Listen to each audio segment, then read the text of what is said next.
আজ জিলহজের চাঁদ দেখার আহ্বান সৌদি আরবের। জিলহজ মাসের নতুন চাঁদ দেখার আহ্বান জানিয়েছে সৌদি আরবের সর্বোচ্চ আদালত।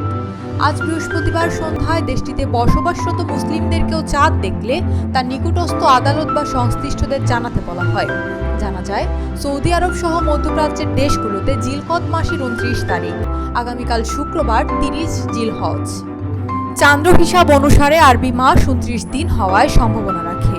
তাই আজ সন্ধ্যায় সৌদি আরবে বসবাসরত মুসলিমদের জিলহজের নতুন চাঁদ দেখার আহ্বান জানিয়েছে দেশটির সর্বোচ্চ আদালত। সৌদি আরবের সুপ্রিম কোর্টের এক বিবৃতিতে বলেছে, আজ বৃহস্পতিবার সন্ধ্যায় স্থানীয় মুসলিমদের জিলহজের চাঁদ দেখার অনুরোধ করা হয়েছে। বিবৃতিতে কেউ খালি চোখে বা দূরবীনের মাধ্যমে অর্ধচন্দ্র দেখলে সুপ্রিম কোর্ট বা স্থানীয় প্রতিনিধিদের জানানোর অনুরোধ করা হয়। জিলহজ মাসের চাঁদ মুসলিমদের কাছে অত্যন্ত গুরুত্ব। চাঁদ দেখার উপর হজ পালন ও ঈদুল আজহা উদযাপনের দিন নির্ভর করে। জিলহজ মাসের 8 তারিখ থেকে হজের কার্যক্রম শুরু হয়।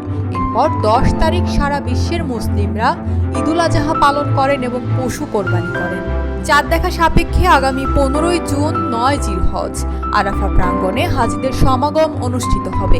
এবছর সারা বিশ্বের 20 লাখের বেশি মুসলিম হজ পালন করবেন বলে আশা রেখেছে সৌদি আরব।